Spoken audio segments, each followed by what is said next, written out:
ಕಾಂಗ್ರೆಸ್ ಕೂಡ ತಿರುಗೇಟು ಕೊಟ್ಟಿದೆ ಸಚಿವ ಕೆಜೆ ಜಾರ್ಜ್ ನಮ್ಮ ಸರ್ಕಾರಕ್ಕೆ ಬಹುಮತ ಇದೆ ಏನೂ ಆಗಲ್ಲ ಸರ್ಕಾರ ಬಂಡೆ ತರ ನಿಂತಿದೆ ಯಾವುದೇ ರೀತಿಯಾದಂತ ತೊಂದರೆ ಆಗಲ್ಲ ಸರ್ಕಾರ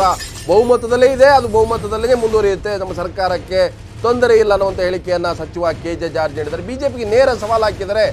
ಇಲ್ಲ ಅನ್ನೋದನ್ನ ಬಿಜೆಪಿ ಸಾಬೀತು ಮಾಡಲಿ ನಮಗೆ ಬಹುಮತ ಇದೆ ಅನ್ನುವಂಥದ್ದು ನಮ್ಮ ನಂಬಿಕೆ ನಾಳೆ ನಾಡಿದ್ದು ಏನೂ ಆಗಲ್ಲ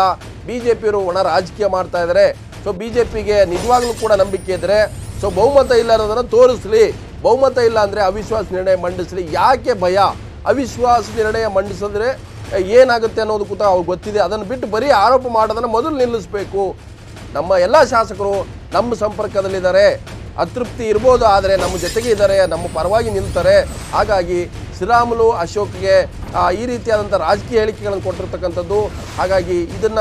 ಗದ್ದಲ ಮಾಡೋದನ್ನು ಬಿಟ್ಟು ಅವಿಶ್ವಾಸ ನಿರ್ಣಯವನ್ನು ಮಂಡಿಸಲಿ ಆಗ ಗೊತ್ತಾಗುತ್ತೆ ಅಂತೇಳಿ ನೇರವಾಗಿ ಆರ್ ಅಶೋಕ್ ಮತ್ತು ಶ್ರೀರಾಮುಲುಗೆ ಜಾರ್ಜ್ ಸವಾಲು ಹಾಕಿದ್ದಾರೆ ಸೊ ಜಾರ್ಜ್ ನೇರವಾಗಿ ಕೇಳಿರ್ತಕ್ಕಂಥದ್ದು ನಮ್ಮ ಸರ್ಕಾರಕ್ಕೆ ಬಹುಮತ ಇದೆ ಸೊ ಬಹುಮತ ಇಲ್ಲ ಅಂತ ಹೇಗೆ ಹೇಳ್ತೀರಿ ಹಾಗಿದ್ರೆ ಅವಿಶ್ವಾಸ ನಿರ್ಣಯ ಮಂಡಿಸಿ ಇದು ನೇರವಾಗಿ ಬಿಜೆಪಿಗೆ ಸಚಿವ ಜಾರ್ಜ್ ಹಾಕಿರುವ ಸವಾಲು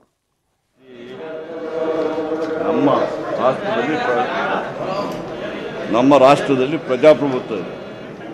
ಪ್ರಜಾಪ್ರಭುತ್ವದ ಏನು ಹೇಳ್ತಾರೆ ಇವತ್ತು ವಿಧಾನಸಭೆ ನಡೀತಾ ಇರೋದು ಪ್ರಜಾಪ್ರಭುತ್ವದಲ್ಲಿ ಸಂವಿಧಾನಿಕವಾದ ರೀತಿಯಲ್ಲಿ ನಡೀತಾ ಇದೆ ಯಾರಿಗಾದರೂ ನಮ್ಮ ಸರ್ಕಾರಕ್ಕೆ ಬಹುಮತ ಇಲ್ಲ ಅಂತ ಹೇಳಿದ್ರೆ ಆ ವಿಧಾನಸಭೆಯಲ್ಲಿ ಕಾನೂನಲ್ಲಿ ಅವಕಾಶ ಇದೆ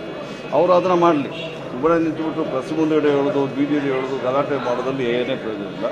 ಅವರಿಗೇನಾದರೂ ನಮ್ಮಲ್ಲಿ ಶಕ್ತಿ ಇಲ್ಲ ನಮಗೆ ಸಾಕಷ್ಟು ಸಂಖ್ಯೆ ಇಲ್ಲ ಅಂತ ಹೇಳಿದ್ರೆ ನೋ ಕಾನ್ಫಿಡೆನ್ಸ್ ಮೋಷನ್ ಮೂವ್ ಮಾಡ್ತೀವಿ ನಾವು ತೋರಿಸ್ಕೊಡ್ತೀವಿ